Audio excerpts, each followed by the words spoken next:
AOC. People love Jasmine Crockett.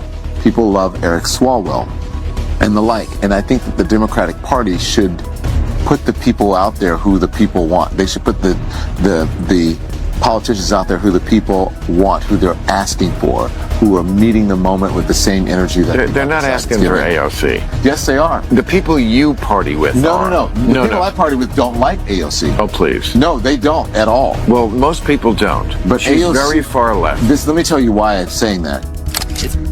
Is this. When I first became a public defender, I had no criminal defense experience. And I walked in and I told my boss, Charlie, I said, listen, you should hire me. He said, why? I said, because I'm black. Charlie looked at me like I was crazy. Person Crockett is part of the new trend where informality is okay, where formality used to reign. Okay, fine. That's been going. A podcaster talks or some shit. Fuck it, man. Can you imagine, I don't know, Obama saying, man, dude, this shit is whack, and fuck it. Slap me. I'm fucking over. The instant the cameras went live, the entire broadcast spiraled into uproar, gripping viewers with an intensity that only grew by the second. This wasn't a small disagreement. It escalated into a full-blown confrontation that exploded across social media and fueled non-stop debate. Bill Maher launched a direct critique at political figures Jasmine Crockett and Alexandria Ocasio-Cortez, cutting into their carefully crafted public personas while warning that the Democratic Party is drifting toward performative, attention-grabbing behavior rather than prioritizing long-term policy work. He argued that the party is sinking into a pattern of chasing viral clips instead of demonstrating real leadership, delivering every point with firm conviction and unmistakable force during the live national broadcast. Trans people filming us in the bathroom. How many of these trannies are taking selfies? These men are taking selfies in women's spaces, in the bathroom. It's gross. It's disgusting. So if we're going to talk about civil rights, let's talk about the rights of women in this country and how you are stripping them away every single day. And you're doing it in your legislation, you're doing it in your messaging, you're doing it on X. You're making women feel unsafe in this country. And you're making the opportunity for women and girls to be raped, to be sexually abused in this country, even greater than they've ever been. So don't come over here with your attitude and talk to me about rights when you're trying to take my right. Then came the moment that snapped every viewer to full attention, because Bill Maher didn't step into the debate unprepared. He came armed with what he described as hard evidence to back each argument he was ready to unleash. He accused prominent political figures like Jasmine Crockett and Alexandria Ocasio-Cortez of prioritizing constant visibility over genuine legislative progress, escalating the tension in a single statement that sent ripples through the studio. Maher argued that a shift was underway, one pulling focus away from substantive policymaking and toward a performance-driven pursuit of attention, and he insisted the issue needed to be confronted before the underlying purpose of politics disappeared entirely. As Crockett and AOC fired back with their own sharp, unwavering responses, the studio felt electrically charged, every exchange adding fuel to a clash that kept intensifying with remarkable force. Make it clear how many civil rights, it doesn't just boil down to one conversation, but I can see that somebody's campaign coffers really are struggling right now. So she gonna keep saying trans so that people will feel threatened. And child, listen, I want y'all I to am tell no me child. whether or Do not call me a child. I am no child. I want Don't to even find start. out I am a grown which woman. of those I'm 47 years emails old. I have broken actually more have glass ceilings than you Chairman, ever I'm will. reclaiming my Let's go. time. You will not do that. I am not a child. I am reclaiming my time. If you want to take it outside, Mr. Chairman, the committee is not in order. Order. Point of order. Point of order. Order. Chair recognizes Ms. Crockett. No, point of order, Mr. Chairman. State your point. Is it allowed in the rules for a member to incite violence against another member? I mean, she wants to take it outside with. hey, I have the First Amendment right too. And so I'd like those words to be taken down. I am moving to have those words taken down. I believe it's against the rules. Going outside doesn't incite violence. Another have a conversation that isn't. The committee will suspend. The member will state the words. The exchange exploded almost immediately into a charged back and forth, revealing a deep divide between those in political power and the everyday struggles that regular people face. The intensity made it obvious this wasn't a minor disagreement. It was a direct collision of firm convictions, emotional pressure, and competing priorities that demanded every viewer's full attention. Before the debate pushed further into the conflict, there was a brief pause for a reminder to subscribe. Just a quick cue for anyone who values honest, unfiltered discussions to stay connected so none of these dramatic moments slip past. As soon as that message ended, the spotlight snapped straight back to the clash involving Bill Maher, Jasmine Crockett, and Alexandria Ocasio-Cortez.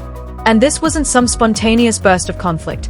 It felt like tensions that had been simmering for a long time finally erupted with full force on live television. Swalwell and the like. And I think that the Democratic Party should put the people out there who the people want. They should put the politicians out there who the people want, who they're asking for, who are meeting the moment with the same energy that they're not asking for AOC. Yes, they are. The people you party with No. The people I party with don't like AOC. Oh, please. No, they don't at all. Well, most people don't. But she's AOC, very far left. Let me tell you why I'm saying that.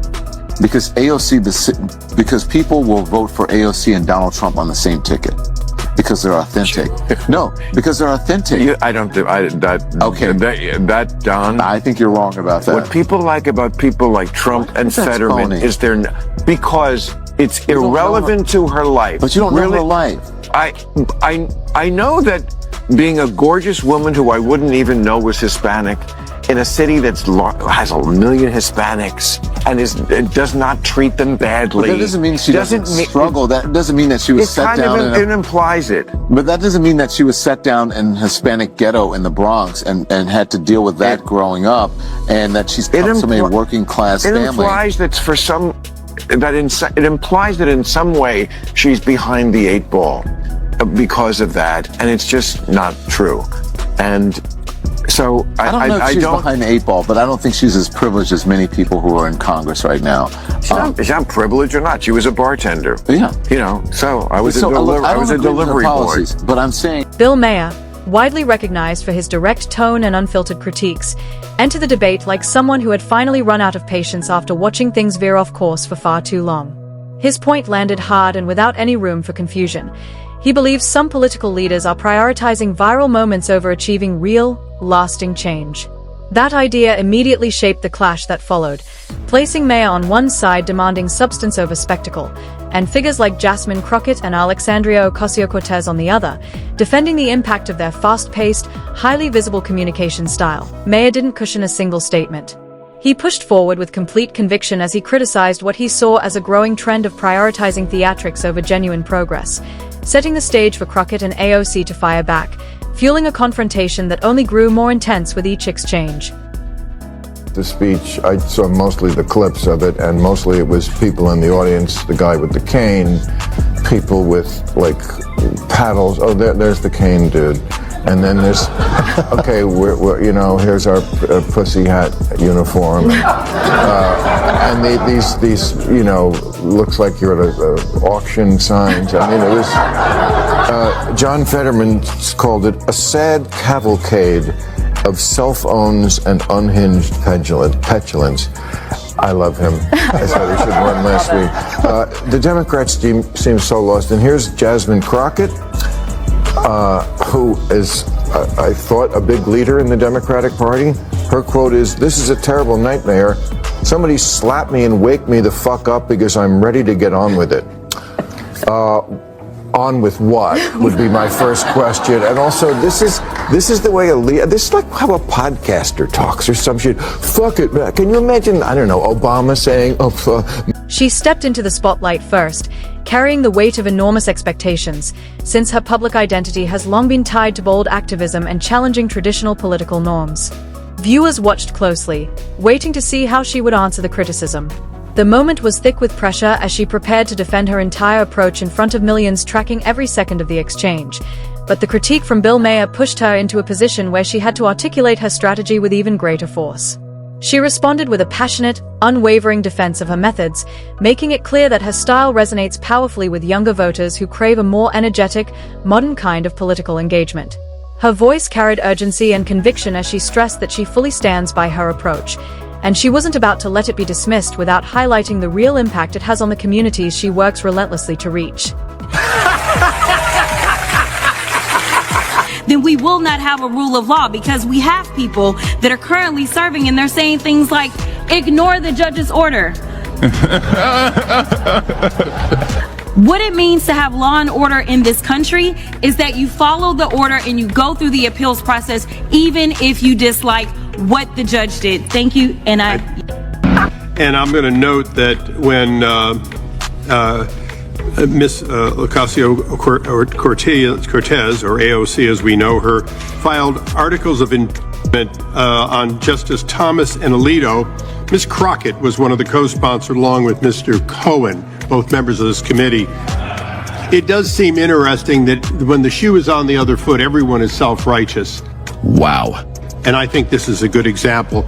For the last 3 hours, I have had to listen to one side talking about as though it was. She made it unmistakably clear that her approach isn't about empty theatrics. It's a modern strategy designed to reach a wider, more diverse audience, people who respond to energy, clarity, and the platforms they use every day. But Bill Maher didn't back off for a second. He doubled down, questioning whether this fast, soundbite-driven style might be slowing real progress by replacing deeper policy discussions with quick moments built to trend. That challenge sent the tension in the room surging even higher, his pointed questions echoing across the studio. She held her ground, pointing to her long record of advocacy and pushing back against his argument, calling it outdated and out of touch with how modern communication works. Then, suddenly, bam. Jasmine Crockett jumped into the debate with full force, refusing to stay silent and adding her own fierce perspective just as the entire discussion hit a new peak of explosive energy. Used to reign. Okay, fine. That's been going on since the 60s. So, her routine is that she wants to bring a little bit of what I might quaintly call the ghetto catfight into these spaces. I get it, bring a blaxploitation movie or something into Congress. Great. Work it. But you do not make fun of the fact that somebody lives their life in a wheelchair. That doesn't work. If she thinks that being black and fabulous gives her a pass on that, then she's got a really unfortunate sense of what black is. Well, what do you think, Ricky? Now, amid all... She pushed back with unwavering determination, arguing that Bill Maher was overlooking the bigger picture entirely. Her message was firm. Her communication style isn't about chasing attention. It's about adapting to how information actually moves in today's fast-paced digital landscape. She stressed that using platforms like TikTok and Instagram doesn't dilute the message at all. It strengthens it by meeting people exactly where they already spend most of their time. But Maher still refused to budge. He circled back to his central point, insisting that without substantial policy work behind those viral moments, the attention becomes fleeting, quick bursts of publicity that fade fast and leave little lasting impact. As she and Alexandria Ocasio-Cortez defended their methods with rising intensity, the discussion erupted into a fiery debate over authenticity, representation, and what meaningful political engagement should look like in a generation shaped by rapid digital communication. At one especially dramatic moment, Maher questioned whether their hugely popular style, despite reaching massive audiences, might actually overshadow the real, hard-earned political accomplishments they've delivered. To him, to succeed in the future, they need to be the party that is normal, that are stand-up people, that do not take the cheap shots back.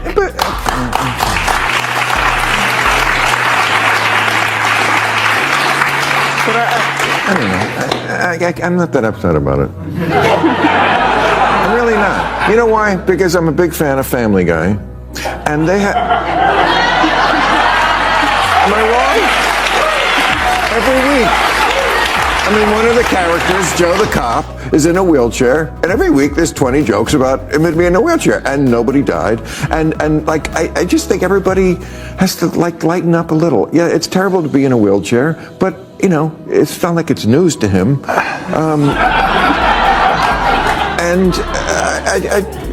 don't know. I'm a free speaker. I adore Family Guy. I've seen every episode, but that wasn't a cartoon. This is real life, and she was saying it with dismissive hostility, as opposed to the cartoonish, we can get away with it because we're drawn. Jasmine Crockett is not drawn, and neither is Abbott. Commentators and political figures from every corner of the spectrum jumped into the conversation almost immediately, some echoing Bill Maher's warnings, while others strongly supported Jasmine Crockett and Alexandria Ocasio-Cortez, arguing that their modern style is simply the natural evolution of political communication. One of the fastest responses came from Eric Swalwell, who stepped in to defend both leaders. He emphasized that their updated communication methods are essential for reaching broader and more diverse audiences at a time when traditional political messaging no longer lands the way it used to. He argued that if leaders want to remain connected to the people they represent, especially younger generations who expect communication to be fast, clear, and direct, then political outreach must evolve with the moment. What unfolded next was a striking picture of a party standing at a crossroads, pulled between the excitement of energetic, modern engagement and the reminder that meaningful policy work must remain at the core. This debate isn't fading. In fact, the pressure around it keeps growing, raising a defining question for Democrats. Can they strike a balance between style and substance, or will modern engagement risk overshadowing the mission they say they stand for?